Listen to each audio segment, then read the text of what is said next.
Hi everybody. In this video, I'm going to talk about some of the discussion questions you've had in the last couple of weeks and talk about how they relate to this week's readings. So, on April 6th, we talked about sample selection problems. A sample selection problem occurs when the data from your sample is not representative of the population you are studying. The authors of your text used the Challenger example to illustrate how a sample selection problem could lead researchers to make a false conclusion about the relationship between two variables. And in this video, I just want to briefly review that information to show you how a sample selection problem can lead researchers to make false conclusions. So in the Challenger example, the researchers were concerned about sending a spaceship into space during or when the temperatures were really low because they weren't sure that the O-rings could function properly in low temperatures. So what they did was they gathered data on incidents where the O-rings did not function properly. So they didn't look at data where the O-rings did function properly. They only looked at data where the O-rings did not function properly. And they wanted to know if temperature, the independent variable, had an effect on the number of incidents of O-rings not functioning properly. So remember, temperature is the independent variable. So we would put, if we're putting this on a scatter plot, that would be on the x-axis, and then the number of incidents would be the dependent variable, so it would be on the y-axis.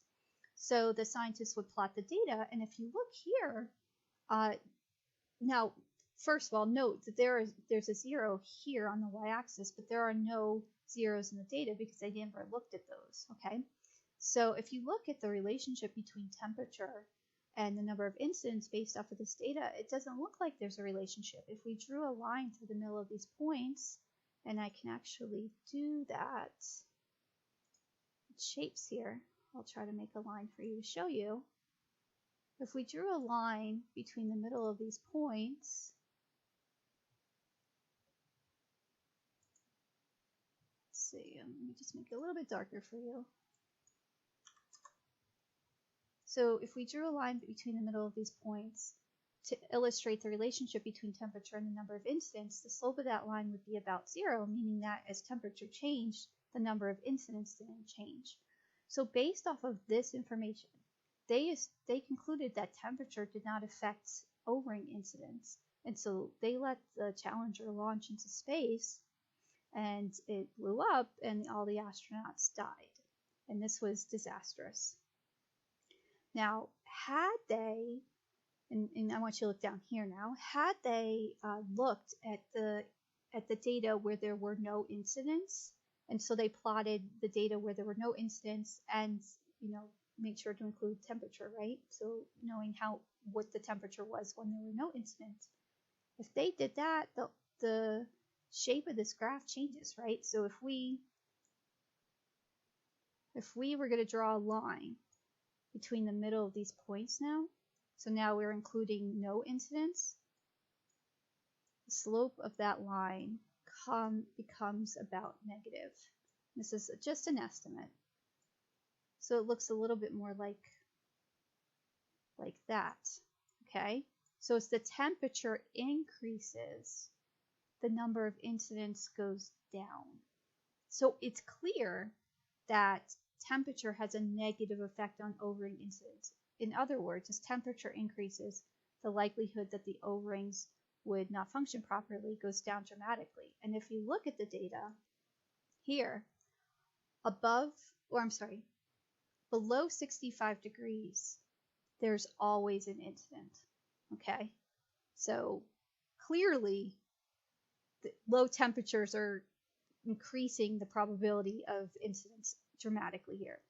And then above 65 degrees, in most cases, there's not an incident. So the probability of O-rings having a problem go down drastically. And so the researchers really should have looked at all the data, and they could have prevented several people from dying. On April 8th, we see a similar problem with the Fukushima plant explosion. So in that example, the authors talked about how the designers of the plant knew that there could be earthquakes because it was in Japan, right? And also the plant was built right next to the ocean. So if there's an earthquake, likely there's going to be a tsunami. And so they used data, recent data on earthquakes, to determine what the most likely outcome would be if there was an earthquake, like what the magnitude would be, how high the tsunami would get. And using that recent data, they created, they designed the plant to withstand a certain level of tsunami and a certain magnitude earthquake. The problem is that the data they used wasn't enough. They should have used data from a longer period of time, because if they done that, they would have known that the data that they were using was fairly limited, and that they were prepared for a certain level of earthquake and tsunami, but there was a high chance that a bigger earthquake or a bigger tsunami could occur, and they weren't, as such, they weren't prepared for that. And so there was a large earthquake, larger than they anticipated, and a larger tsunami than they anticipated, and it destroyed the plant, and it caused there are two major nuclear disasters that have happened. One was in Chernobyl, and one was in Fukushima. It would completely destroyed the plant. The community, thousands of people had to move. One person died. It's going to take like 30 years to clean up that disaster. So it's a little bit different because they did use they did use the appropriate data in terms of they were looking at earthquakes, and thinking about, like, okay, if there was this earthquake, what could happen, and trying to take that data into account. But so they were looking at the right kind of data, but just not long enough. Okay, so they should have included more information in their model. Now, the questions from last week also relate to sample selection problems. You talked about qualitative data last week. And in qualitative data, just to remind you, you're not using statistics, right? In statistics, you use lots of observations, and you need a computer to help you analyze that data because it's too much for the human brain to analyze. In qualitative research, instead, you're really using your own intuition about the effects of the independent variables on the dependent variables. So it's a smaller number of observations, so maybe a case study of a particular group of people, so maybe like 10 people, or maybe looking at some different countries and seeing, if you're interested in political science, if you're in democratization, why did one country democratize while the other went in a different path. So you would have two different country studies. Okay, so it's a small number of observations. You're delving into the data into detail. You know your subjects very well. You understand, you could tell the story about how the independent variable affects the dependent variable in a lot of detail because you have the stories from the cases. And you're relying a lot on your own intuition about how to make conclusions from what you observe. So one of the positives of qualitative data analysis is that you get a lot of information about your subjects. In statistics, everybody's a data point. And so you only have the only information you really know about your participants or your subjects or your countries or whatever you're studying is based off of that data, those variables. But with qualitative data, you have stories and thick description, and really know your subjects. So that's really good, and you can tell a really good causal story about how your variables affect each other. The problem is that it's similar to the sample selection problem. You only have a few observations, so it's really hard to generalize to the entire population. Like, oh yes, we can say based off these stories that there's this causal relationship in this particular circumstance. But does that really apply to the thousands or hundreds of thousands of other observations that could possibly exist, right? And so, so that's one of the reasons why I really like statistics is, yes, I understand that there's not a lot of information for each of the subjects, but at least you can say, okay, I've looked at this I looked at 1,000 observations or 100,000 observations, and it does look like the pattern is persistent across these observations. I do think qualitative research is important, though. I think it just provides that, just those stories to show us that there is these relationships that we're seeing in the data. Like we see this in, the large N studies and statistical studies that one variable affects the other. But with those qualitative studies, they show the story. Like they give us more information about, okay, what does this look like in the real world? So, all right. So how does this all relate to this week's readings? In this week's readings, you are talking about ethical issues in research. And the readings that you're actually doing talk about a few different ethical issues in research, but they don't cover everything. So I just want to talk about two things in this video that they don't really touch on.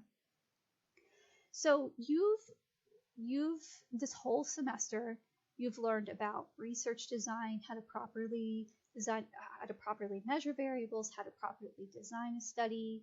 You've also learned about how to communicate information to the public. Okay. You've also read about how when research design goes wrong, right? You learned about, like the Challenger example in Fukushima, and what happens when scientists get it wrong. Bad things happen, right? And so I hope that you can understand after taking this course how important it is to properly design your studies, okay? If you don't have the proper design, then you can produce false conclusions, and other people can use that information and make choices that may have negative effects, right? So please, please, please take research design seriously, okay? If you are doing a data analysis for somebody and they're using that information, you should do a good job designing the study so you can produce the results, that make sense, right? That are well-founded, that you went through that process and you followed the procedures in a way that would lead you to make the appropriate conclusions that you should be making from that data. In addition, make sure to, and we don't really talk about this a lot in this class.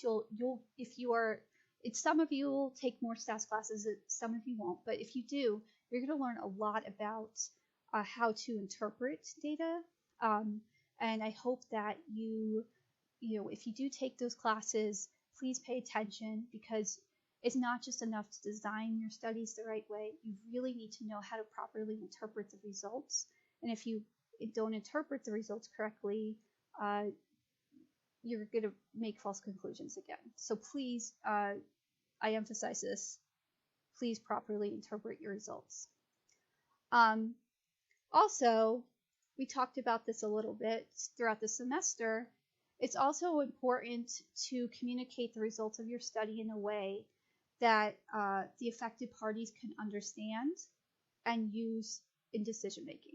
Okay, so you want to make sure that you are able to use what you know, but let me back up. You want to make sure that you can take what you understand about the relationship between variables, that statistical relationship, and communicate that in a way to the general public that they can understand, right? Not everybody understands statistics. Most people don't. And so you want to make sure that they understand that, what you're trying to communicate. And I think that the way the federal government today is communicating to the public about the coronavirus is really good. Like I've seen lots of press conferences, I've seen lots of news stories, and they're getting it right. Like I think most people understand, what is going on, what scientists are trying to tell them, and understand in a way that they can recognize the dangers of the coronavirus and adapt to that information so that they can protect themselves and make good choices for everybody. So I'm really impressed by the way they're communicating the information to the public. They're also doing it in a very calm way, And I really like that because I know this is very scary information. And so, yeah, just really impressed. Also, and just remember this too, we kind of talked about this a little bit. You're going to be communicating information that people are going to be using to make decisions. And so you just want to make sure that you're communicating that information in a way that they can use that information to make good decisions for themselves. And then the last thing I want to talk about is at some point, if you do research as a career and you're working for an organization, you may find that you may come across an ethical dilemma, because often, and especially this depends on how policy oriented and partisan or perhaps ideological the organization you're working for is, you may come across a situation where your organization has a particular policy goal and they want you to find something from the data that you just can't find if you're following the proper procedures, or they would like you to ignore evidence that contradicts their policy agenda. And so you're going to have to think about whether or not you should do that. Now, there are tons of people who do this, okay? Like, just as a hypothetical, imagine you were working for a gun rights group and they really wanted to push for legislation that reduced gun restrictions, right? So obviously, yes, we have the Second Amendment. It's an important part of our Constitution. It's an individual right in the United States. But there are also groups that want to put more gun restrictions into public policy because they think that guns lead to some negative social outcomes. So just as an example, imagine you're working for an organization that's a pro-gun rights organization. They want to produce or the government to pass more pro-gun legislation. And you find in your study that, just hypothetical, that gun restrictions actually reduce the number of suicides in the state, right? So fewer guns, fewer suicides. And now that's not good for your organization because that doesn't support their argument. And so you have to think about, okay, it would be politically convenient to ignore that evidence.